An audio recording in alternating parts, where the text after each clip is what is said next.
Seigneur, je te bénis. Tu peux le laisser pour l'instant. Je te rends grâce.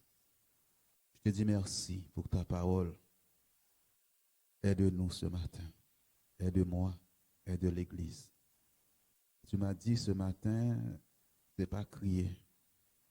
Tu veux parler à ton Église. Tu veux parler à nos cœurs. Dans le silence.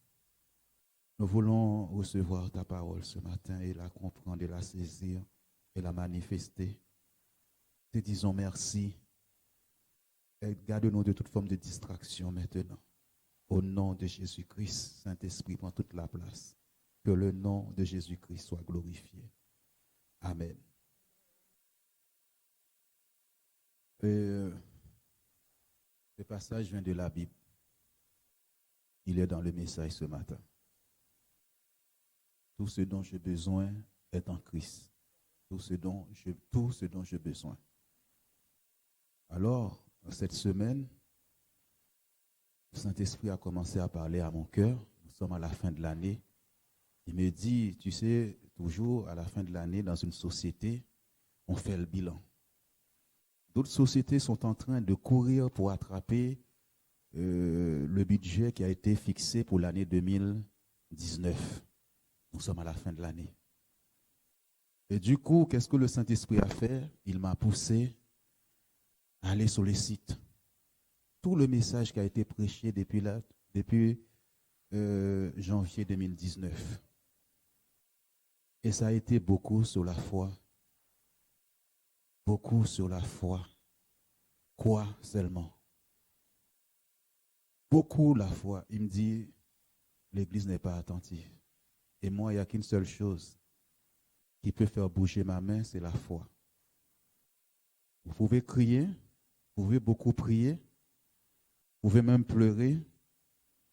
Dieu m'a dit, j'ai écouté des messages, j'ai écouté. J'ai écouté le combat de la foi 1, le combat de la foi 2. Quoi seulement? J'ai écouté. Il dit, l'Église n'a jamais écouté ce que le Saint-Esprit dit à l'Église. Et nous sommes allés à la fin de l'année. Peut-être que j'ai échoué, peut-être que tu as échoué. Il y a des moments, même il y a des messages, même Dieu t'a parlé à toi personnellement. Une semaine est passée, tu as oublié. Il y a des dimanches, il y a des messages qui ont été envoyés pour toi. Et 2-3 jours après, tu as oublié. Même le message de dimanche, il y a déjà des gens qui l'ont oublié. Et tu es déjà passé à autre chose. Tout ce dont j'ai besoin. Dieu m'a dit, je ne suis pas un homme pour mentir, je t'ai appelé. Dieu ne t'a pas rejeté, Dieu est avec toi. Il t'a appelé. Il dit, c'est lui qui a fait le projet pour toi. Je suis pasteur de cette église, c'est lui qui a fait le projet pour moi, ce n'est pas mon projet. S'il t'a appelé, il veut que tu sois évangéliste, c'est son projet. Il sait les gens qui vont être sauvés à travers toi. Si tu es appelé à guérir, à faire des miracles, il l'avait déjà écrit pour toi. Mais il dit, tout ce dont tu as besoin là est en Christ. Tout ce dont, parce que nous regardons beaucoup à l'extérieur, toute la bénédiction de Dieu se trouvait dans le tabernacle. Le bâton, le pain, la gloire était à l'intérieur du tabernacle. Il n'était pas à l'extérieur. Et nous regardons beaucoup à l'extérieur. As-tu à un moment donné visité les sites pour dire, mais il y a un message qui m'avait parlé, mais le diable est venu voler ce message. As-tu visité le site une fois, frère Oscar? Ah, amen. Dieu n'a peut-être pas parlé à un moment donné à travers un message. Peut-être. Parfois, il faut repasser le message. Parce que Satan viendra voler le message. Et c'est ce message-là qui va te faire avancer. Parce que tu vas croire en ce que Dieu t'a dit. Pierre, Dieu lui a donné la parole, il a commencé à marcher. Les difficultés sont venues. Il s'est enfoncé, il a oublié la parole. Le message que Dieu lui avait donné. Tout ce dont j'ai besoin est en Christ. C'est vrai que parfois, ça fait des années, nous sommes dans les églises, nous écoutons des messages et tellement nous sommes devenus, comment je peux dire ça? Nous ne croyons plus à ce que Dieu dit, mais plutôt à des systèmes. On gêne beaucoup, on prie beaucoup, mais un peu de résultats. Et Dieu a commencé à me parler depuis dimanche quand la sœur Brigitte priait, elle a dit, je lui ai dit de prier pour la fin, elle a dit, il nous a déjà positionnés.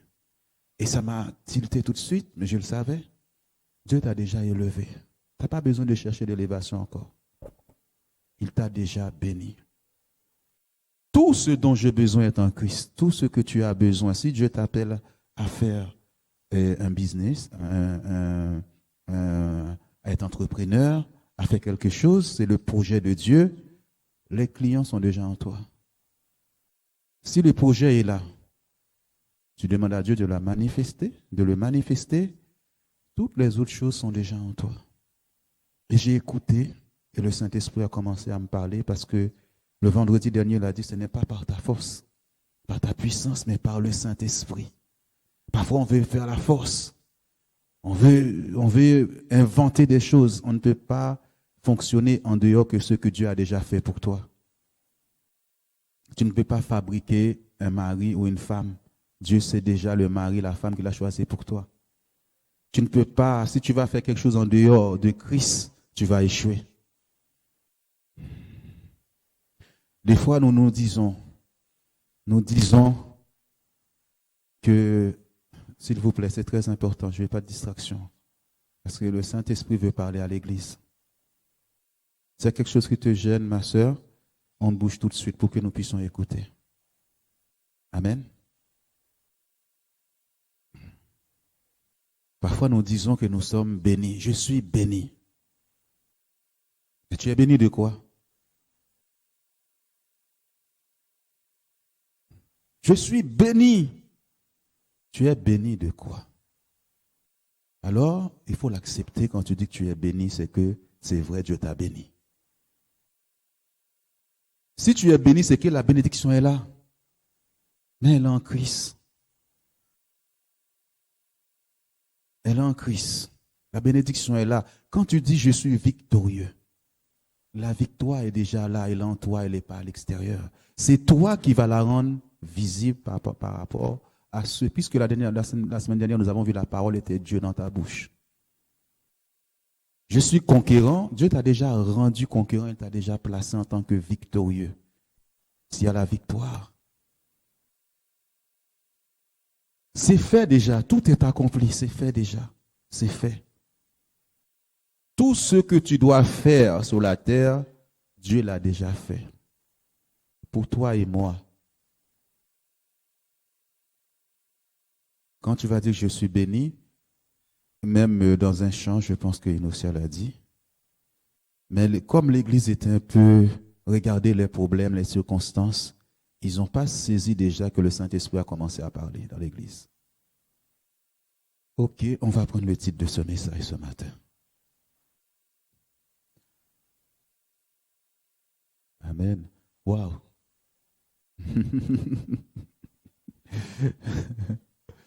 Je suis émerveilleux de ce que... Écoute ce que l'Esprit dit à l'Église. Dans Apocalypse, toutes les églises, Jésus va dire, écris à l'ange. Écris à l'ange. Voilà ce que l'Esprit dit à l'Église. C'est-à-dire, fais attention à ce que Dieu va te dire. Sinon, nous prêchons la parole, ça ne vient pas de nous. Ça vient de moi ou bien ça vient du Saint-Esprit. La Bible, nous croyons à la Bible, à la parole de Dieu. Nous sommes sauvés, nous le savons, nous avons rencontré Jésus. Est-ce que Dieu peut mentir après dans sa parole? Nous sommes convaincus de l'existence de Jésus-Christ. Nous sommes convaincus de l'existence de Dieu. Tu es convaincu de l'existence du Saint-Esprit dans ta vie. Maintenant, nous allons tout simplement être de ceux qui croient en Dieu. Écoute ce que l'Esprit dit à l'Église. S'il y a un message dans l'année, tu sens que Dieu t'a parlé, va sur le site, va l'écouter. Parce que le diable est venu voler cette parole à un moment donné. Et tu as dit, Seigneur, mais je commençais à voir la bénédiction, elle s'est retirée. Éphésiens, chapitre 2, au verset 2. Vous étiez morts par vos offenses et par vos péchés, dans lesquels vous marchiez autrefois, selon le train de ce monde, selon le prince de la puissance de l'air, de l'esprit qui agit maintenant dans les fils dans les fils de la rébellion. J'ai pas pris le bon verset. Je voulais, est-ce que tu peux me chercher? Vous êtes une habitation de Dieu en esprit. Alléluia, excusez-moi. Merci. Ou bien je peux le chercher. Merci Saint-Esprit. Merci Seigneur. Vous êtes une habitation de Dieu en esprit.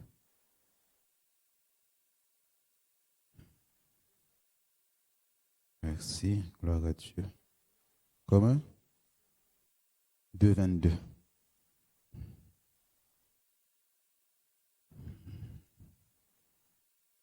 J'ai mis 2. Éphésiens 2,22. On va aller gentiment dans la présence de Dieu. En lui, vous êtes aussi édifiés pour être une habitation de Dieu en esprit. Tu peux le lire, ma sœur. En lui, vous êtes aussi édifiés pour être une habitation de Dieu en esprit. Amen.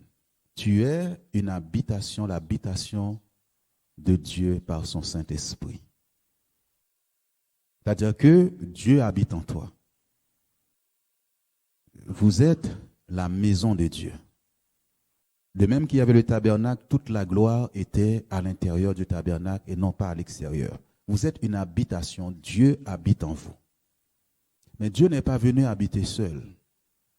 Il est venu habiter avec toute sa puissance, son onction. Il est venu aussi avec la provision en toi. Tu es la source de Dieu. Tu es la banque de Dieu. Comme nous l'avons vu vendredi, c'est le Saint-Esprit, l'eau est en toi. Ces eaux-là sont en toi. Des fleuves d'eau vive jailliront de ton sein, la Bible dit. C'est de toi. Des fleuves d'eau vive jaillissent de ton sein. Mais si Dieu est en train de me dire tout ça, je vais avoir des yeux fixés sur moi-même.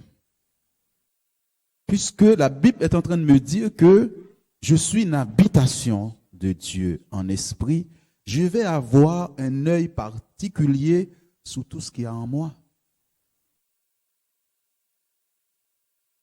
En lui, quand on dit en lui, je n'ai pas tout pris, on parle de Christ.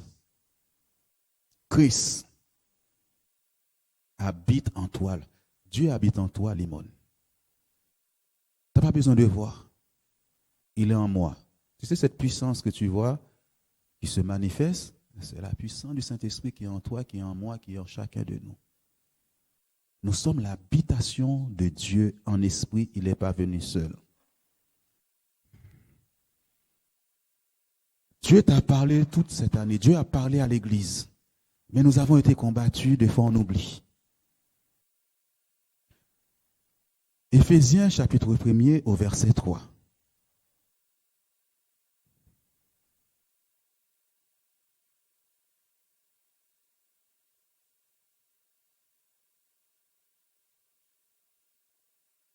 Béni soit Dieu, le Père de notre Seigneur Jésus-Christ, qui nous a bénis de toutes sortes de bénédictions spirituelles dans les lieux célestes en Christ. Amen. Je fais doucement, hein? Parce que par moments, quand le Saint-Esprit vient me reprendre, par moments, je honte. On fait beaucoup de bruit. Tu as vu comment c'est calme aujourd'hui? C'est le Saint-Esprit qui veut parler à nos cœurs. Il y a des temps, on crie. À tout moment, on sent la prédication, il y a du feu. Là, c'est calme. Il veut parler à ton cœur ce matin. Vous êtes bénis soit Dieu. Je rends grâce à Dieu qui m'a béni de toutes sortes de bénédictions spirituelles. C'est ce chant. Christ seul me suffit. Tout ce dont j'ai besoin est en Christ. En quoi? Tout ce dont j'ai besoin, le travail est en moi. Dieu connaît déjà ce que j'allais faire sur la terre. Tout ce dont j'ai besoin est en moi. Parce que je ne l'ai pas encore dit. Déjà, quand tu arrives quelque part, Tu es déjà positionné. Avant que tu viennes dans ce monde, Dieu avait déjà dit que tu es prophétesse, prophète. Le diable ne peut pas t'arrêter. Chante, directeur, je ne sais pas, avocat, quel que soit. Tu arrives dans ton travail, il faut le dire. Tu es déjà positionné et levé au-dessus de toute domination, toute autorité, tous les problèmes qui peuvent subvenir devant toi, paraître devant toi. Dieu te dit, est-ce que tu crois? Est-ce que je crois? Est-ce que tu crois? Quel que soit ce que tu cherches, c'est déjà, Dieu t'a déjà béni. Quand tu dis que tu es béni, tu es béni. Dieu n'est pas un homme pour mentir. Les gens se battent pour trouver un logement. Les gens se battent pour trouver un travail. Ils se battent. Si selon le temps de Dieu, tu dois passer par un temps, parce que Dieu parle tantôt d'une manière, tantôt d'une autre, ou tu dois passer par un temps de patience, Dieu le fait. Mais tu l'as déjà. Ce que je dois faire dans ce monde, c'est déjà établi par Dieu, c'est déjà fait. C'est pourquoi il parle de la foi jusqu'à la fin de l'année. Il m'a dit, il faut que tu prêches la foi. Sinon, l'église va rester comme ça, ta vie va rester comme ça, ton ministère va rester comme ça. Tu crois trop au mensonge de l'extérieur parce que la gloire est en toi. Tu es béni. Tu vas dire en quoi je suis béni? Tu ne peux pas le voir. C'est croire tout simplement à la parole de Dieu, à ce que Dieu dit. Deux sortes de bénédictions spirituelles. À ce moment-là, je vais rendre grâce à Dieu. Parce qu'il m'a béni. Dieu ne m'a pas béni de produire les choses. Il m'a dit tout simplement d'obéir. Je suis un héritier. Peut-être la semaine prochaine, on verra ce que ça veut dire qu'héritier. Je suis l'héritier. Je n'ai rien demandé, Dieu m'a fait grâce, il m'a donné un héritage. Et cet héritage se trouve en Christ. Jésus a déjà tout accompli à la croix. Il a la clé de la mort du séjour des morts. La mort n'a plus rien. Le séjour des morts n'a plus de clé, n'a plus rien. La Bible dit qu'il a été dépouillé, il n'a pas d'âme. Quand on dit quelqu'un a été dépouillé, il n'a pas d'épée. Toi, tu as l'épée dans ta bouche. Quand on va dans conquérir un pays, lui, il va utiliser la séduction. Ça, la Bible dit il séduit la terre. Il nous séduit. Satan nous séduit, nous fait croire au mensonge. Mais il n'a plus d'âme. Il est dépouillé.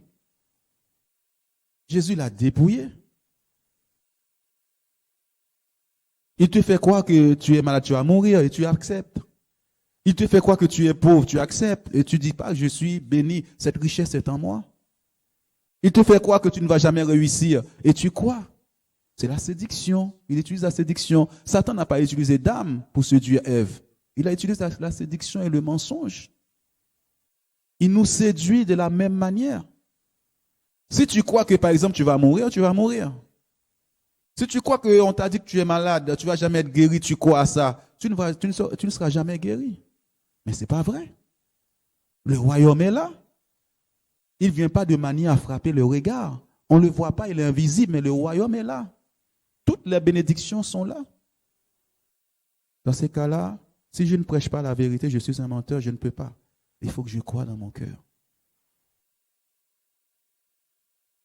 De toutes sortes de bénédictions. C'est le Saint-Esprit qui dit, écoute ce matin. Écoute ce que j'ai mis en toi. S'il t'a donné les clés sont déjà là.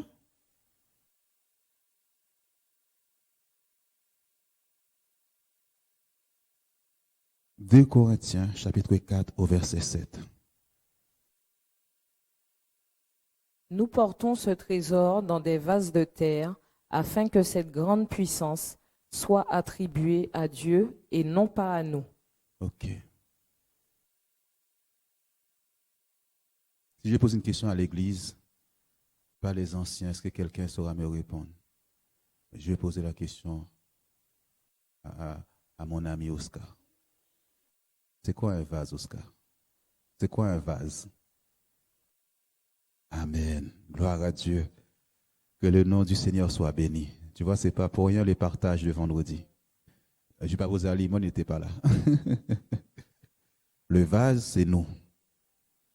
Il dit dans ce vase-là que tu es, toi et moi, puisque nous sommes une habitation de Dieu en esprit, Il a placé des trésors en nous. Nous portons des trésors. C'est pourquoi tu dois avoir une concentration sur toi-même. Parce que Satan va te pousser à regarder à l'extérieur. Les voleurs, là où il y a le trésor, là, ils auront les yeux sur le trésor. Où est-ce qu'on trouve les trésors? Où est-ce qu'on trouve les trésors? Mais si tu l'as trouvé, où est-ce que tu vas le placer? Et le coffre-fort, où est-ce qu'on peut le trouver encore? Hein? La banque. Tu es la banque de Dieu. Dieu est en train de te parler. L'or et l'argent sont déjà là. C'est pourquoi on parle de la source. Le diable est un menteur. Tout ce dont j'ai besoin est en Christ. Alors je vais dire maintenant, j'ai quoi? Est-ce que vous pensez que Dieu ment là? Je ne sais pas. Je vous parle. Il dit, garde ton cœur, plus que toute autre chose, car de lui viennent les sources de la vie. Il dit, tu portes des trésors. Je m'arrête et je suis en train de lire la Bible. Je n'ai pas de bruit. Je suis en train d'adorer. Je suis en train de parler au Saint-Esprit. Il me dit, c'est pas ma force, n'est pas ma puissance, mais par lui. J'ai quoi? Alléluia. Dans ce vase, tu portes des trésors. L'ennemi ne veut pas que tu sois consacré sur toi-même. Pour savoir, c'est pourquoi dans Éphésiens, quand Paul commence à parler aux Éphésiens, il dit que Dieu ouvre vos yeux spirituels, votre entendement spirituel, de saisir les choses par la foi.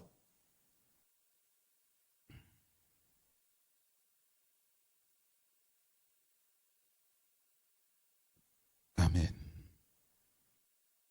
Éphésiens, chapitre 1er au verset 3. Vous voyez, Colossiens, le livre d'Éphésiens, Colossiens parle beaucoup de ça. Béni soit Dieu, le Père de notre Seigneur Jésus. On l'a pris déjà. On l'a pris. Amen. Gloire à Dieu. Excusez-moi. 1 Corinthiens, chapitre 2, versets 6 à 7.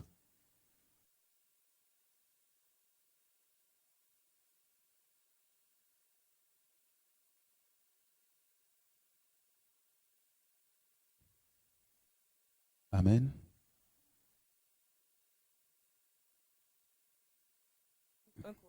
2 Corinthiens, pardon. Par la parole de vérité, par la puissance de Dieu, par les armes offensives et défensives de la justice. Non, prends plutôt 1. Je ne sais pas pourquoi c'est ça que j'ai mis. 6. Pourquoi j'ai pris 1 Corinthiens? Amen. C'est 2 Corinthiens que j'avais donné. C'est ça? C'est bon, 1 Corinthiens 6.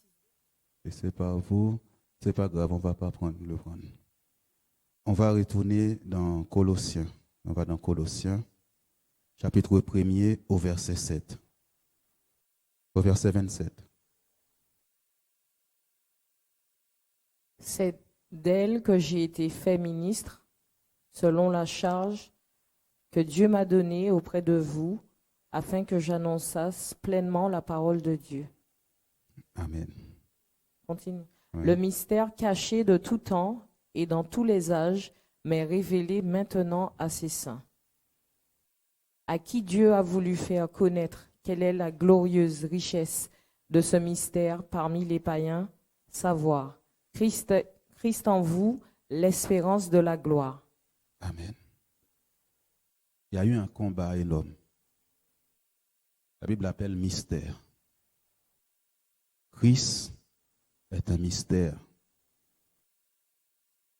Personne n'a voulu que ce temps-là arrive, Christ. Il dit, tu as béni de toutes sortes de bénédictions en Jésus-Christ. Dans les lieux célestes en Christ. Et il dit, Dieu avait caché cette glorieuse richesse qui est Christ. Dans tous les âges, ni Abraham. Alors, si tu vas regarder comment ces gens étaient bénis dans l'Ancien Testament, tu te trompes. Ils n'ont pas connu ça. Ils n'ont pas connu Christ. Il y en a qui ont fait des recherches parce que Dieu leur avait annoncé ce temps-là. Dieu leur a dit que ce n'était pas pour eux, mais c'était pour nous. Alors quand Jésus a apparu sur la scène, tout le monde voulait savoir si c'était lui le Christ. Le diable avait peur de cela parce qu'il n'aura plus accès à ta vie puisque ta vie est cachée en Christ. Est-ce que tu peux revenir s'il te plaît? Le mystère caché de tout temps et dans tous les âges, mais révélé maintenant à ses saints. Caché, Dieu a caché ça. Dieu est venu te dire ce matin, ce mystère habite en toi, habite en moi. Les autres ont voulu cette glorieuse richesse. Dieu leur a dit que ce n'est pas pour vous. La postérité de Jésus-Christ. Et qu'est-ce que Dieu fait? Tu peux? À qui Dieu a voulu faire connaître quelle est la glorieuse richesse de ce mystère parmi les païens. À savoir, Christ en vous, l'espérance de la gloire. Je crois, quand on espère, la foi est une ferme assurance des choses qu'on espère. Je crois que c'est vrai.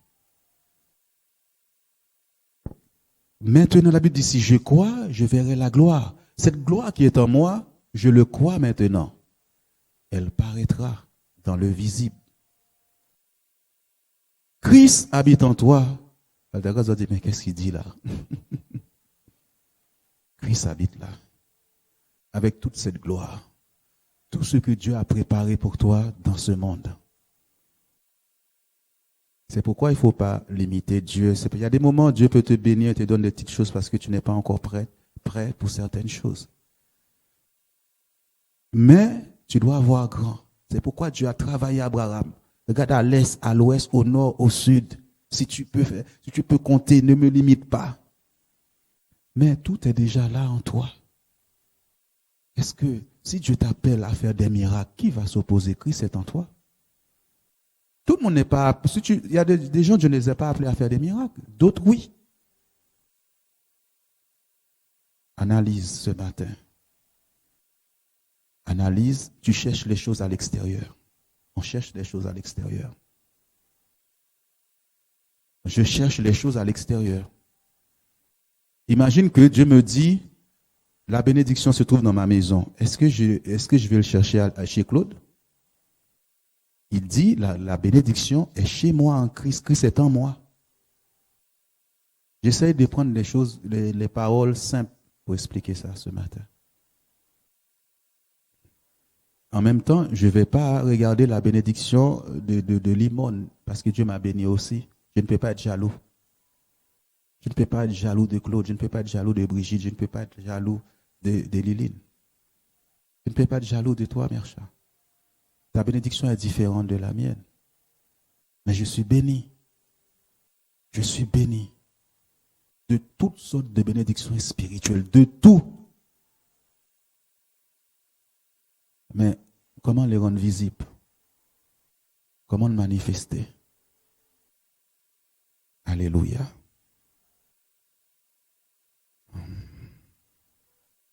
Ça, c'est... en fait, c'est le verset que je voulais, c'est vraiment 1 Corinthiens chapitre 2. C'est 1 Corinthiens chapitre 2. Comment ça se fait? Chapitre 1er, plutôt. 1 Corinthiens chapitre 1er. On va le trouver, on va le prendre. Non, chapitre 1er au verset 6. S'il te plaît. Le témoignage de Christ ayant été solidement établi parmi vous. Amen. Très important.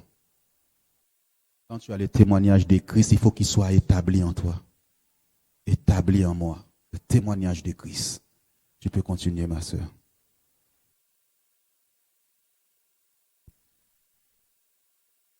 De sorte qu'il ne vous manque aucun don dans l'attente où vous êtes de la manifestation de notre Seigneur Jésus-Christ. Il vous affermira aussi jusqu'à la fin pour que vous soyez irréprochables au jour de notre Seigneur Jésus-Christ. Dieu est fidèle.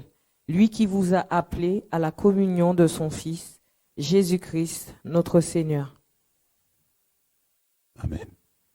C'est pas encore ça, mais c'est dans 1 Corinthiens. Nous prêchons cette sagesse.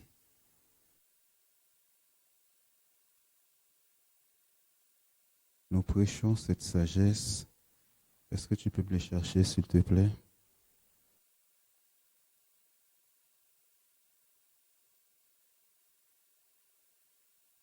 Amen.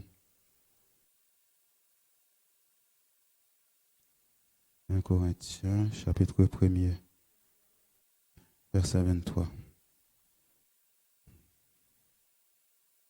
Nous prêchons Christ crucifié, scandale pour les Juifs et folie pour les païens, mais puissance de Dieu et sagesse de Dieu pour ceux qui sont appelés, tant juifs que grecs. Et il y a un passage où il dit, à un endroit, il dit, si les gens savaient cette sagesse, ils n'auraient pas crucifié Christ. C'est au verset combien? C'est plus haut ou plus bas, je ne sais plus.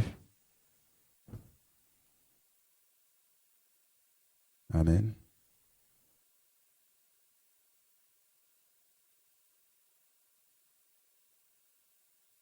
Merci Seigneur.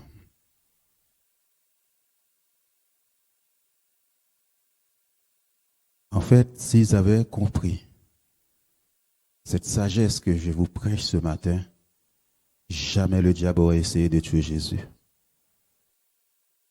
Verset 8, c'est pour ça que j'avais dit chapitre 2. Ok, chapitre 2 au verset 8.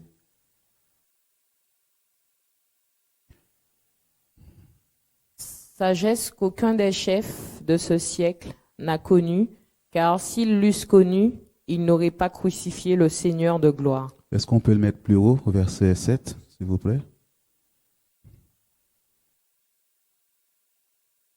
Nous prêchons la sagesse de Dieu, mystérieuse et cachée, que Dieu, avant les siècles, avait destinée pour notre gloire.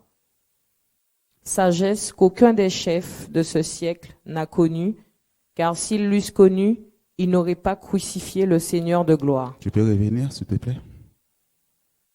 Vous voyez, c'est la même chose que nous avons lu tout à l'heure.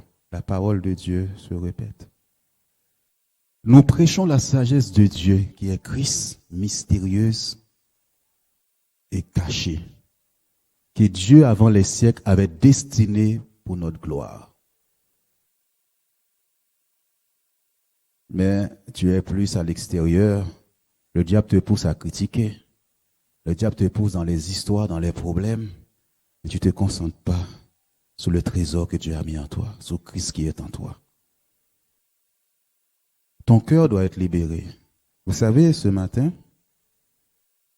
je me suis réveillé, il y avait une sœur, je suis réveillé avec beaucoup de compassion pour cette sœur, je ne sais pas pourquoi. J'étais à son mariage vendredi, je me suis réveillé, je lui ai envoyé un message, je lui ai dit, je t'aime. Mais la compassion a envahi mon cœur. Que la source qui est en moi puisse couler sur cette sœur. Dieu dit pour ta gloire, mais personne ne peut voir la gloire de Dieu sans le Saint-Esprit. Personne. Tu veux vivre sans le Saint-Esprit, tu veux l'ignorer, c'est ton problème. Parce que pourquoi? On parle de gloire là, n'est-ce pas? La Bible dit quand lui il viendra, il glorifiera Jésus. Comment maintenant il faut croire? Oh, ma soeur, il faut croire. Dieu va changer la destinée d'Abraham. Dieu te dit ce matin d'agir comme lui il a agi. Comment Dieu a manifesté la gloire, puisqu'il est en toi. La lumière n'était pas sur la terre. Le Dieu au commencement était la parole. Et la parole était Dieu. La lumière était la lumière. Et la parole était la lumière du monde. Dieu a manifesté ce qui était en lui. La Bible dit le Fils était dans le sein du Père, la parole. La parole est dans ton sein. Tout ce que tu dois faire là est là. Dieu a manifesté ce qui était en lui. Il a manifesté la lumière. Et Dieu dit, toi aussi, tu es une lumière. Alléluia. Dieu a manifesté la lumière. Et le Saint-Esprit était là. Il l'a rendu visible. Ok. Tu vas me dire, d'accord, c'était Dieu. Dieu va prendre un homme qui va faire la même chose. Cet homme-là aussi a agi par incrédulité. Il a fait beaucoup de choses. Dans le doute, il n'a pas avancé. Sa vie n'a pas changé. Dieu était avec lui. Jusqu'à ce que Dieu va se révéler à lui, Abraham. Je ne sais pas combien de messages Dieu t'a donné sur Abraham cette année. Il dit, Abraham, marche devant ma face et sois intègre. Dieu va dire, Abraham, qui est notre Père, c'est-à-dire nous sommes héritiers d'Abraham. Nous devons agir comme lui. Dieu dit, ce que tu cherches n'est pas ailleurs. Et il dit, de toi sortiront des peuples, des nations. De toi, c'est pas ailleurs. De toi, Abraham, qu'est-ce que Dieu a dit de lui? Il dit, de Brigitte, j'ai mis la bénédiction là. De toi, ils sortiront. Des terrains, ils sortiront. Il n'a pas dit, va chez un médecin. Il n'a pas dit, va ailleurs. Il dit, Sarah, l'enfant est déjà là. D'elle sortira tout ça. Et maintenant, il dit par le Saint-Esprit. Lui seul peut les rendre visibles. Tout ça est déjà là. Il dit de toi, les peuples, ta postérité sortiront. Est-ce que tu vas t'occuper de toi? Je suis vraiment béni. Saint-Esprit, j'ai besoin de toi. Je t'en prie maintenant. Dieu m'a béni, la gloire est là, les fleuves d'eau vive sont là. Tout c'est là. Est-ce que tu peux le manifester, mais pour moi? Je ne peux pas par ma force. Je ne peux pas faire avancer cette œuvre-là. Je sais que tu m'as déjà béni. Manifeste l'héritage d'Abraham. Il est dans mon sein. Ce n'est pas à l'extérieur. C'est dans ma maison. C'est dans ta maison. Tu es l'habitation de Dieu. Dans Ézéchiel chapitre 47, on voyait l'eau sortait de la maison. Ces fleuves d'eau vive, quand tu commences à parler, le Saint-Esprit peut se mouvoir. Maintenant, Dieu a déjà parlé. On a vu que le témoignage dans 1 Corinthiens tout à l'heure, de Christ est établi en toi, il ne te manque aucun don. Quand tu sais que Christ est en toi, quelle que soit la situation, tu as les dons.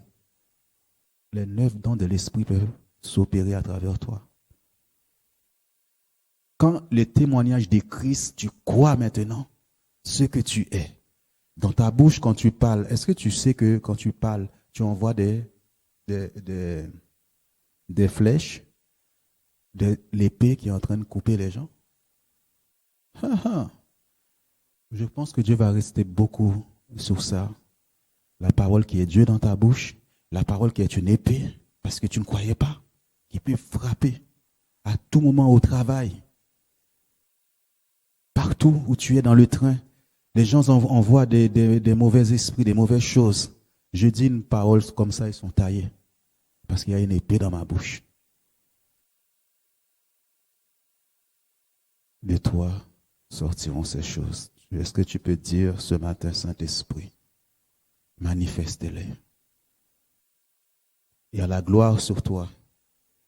Ça, ce sont les chérubins de gloire, ils sont sur toi. Jésus règne. Tu es béni. Dieu a tellement donné l'onction, des dons. Il est temps que tu analyses ce que tu as reçu. Arrête de crier. Ça fait des années que tu dis que tu es béni, on ne le voit pas. Il faut t'arrêter, tu dis, Seigneur, je suis fatigué. C'est bon. Je reviens à la parole. Je reviens au Saint-Esprit. C'est lui qui peut le faire.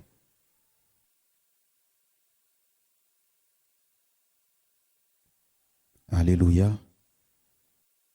On va chanter un petit peu dans la présence du Saint-Esprit. Tu vas parler si tu crois. Si tu crois à tout cela, tu verras cette gloire se manifester. Comme Jésus a pu le dire. Regarde, il y a des guérisons, des prodiges, des miracles. Le royaume est là. La gloire est là. Tout est en toi. Là où tu pars, les trésors sont là. Tu dois te parler.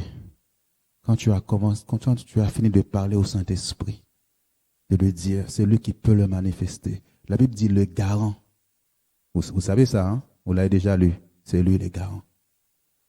C'est lui qui peut manifester. Dieu a manifesté ce qui était en lui. Dieu n'est pas parti pour ailleurs. Il n'est pas venu sur la terre. C'était en Dieu. Et la parole est venue habiter en toi. Est-ce que tu crois? Après, quand Dieu m'a donné ce message, il me dit, demande à l'église, est-ce que tu crois? À tout ce que je viens de dire là. Ce n'est pas ma parole, c'est la parole de Dieu. Est-ce que tu crois? Est-ce que la guérison n'est pas déjà en toi? Il a dit, c'est l'Esprit qui a ressuscité Christ d'entre les morts habite en toi. Il rend la vie à ton corps mortel. Dieu nous a bénis. Il nous a tout donné. Arrête de demander à Dieu tout le temps. Il t'a déjà béni. Il t'a déjà tout donné. Il m'a déjà tout donné. Mais ça ne se trouve pas à l'extérieur. C'est le Saint-Esprit. C'est-à-dire que je veux dire une chose. Le moniteur et les monitrices sont déjà là. Il dit de toi sortiront les peuples des nations. La lumière est en toi.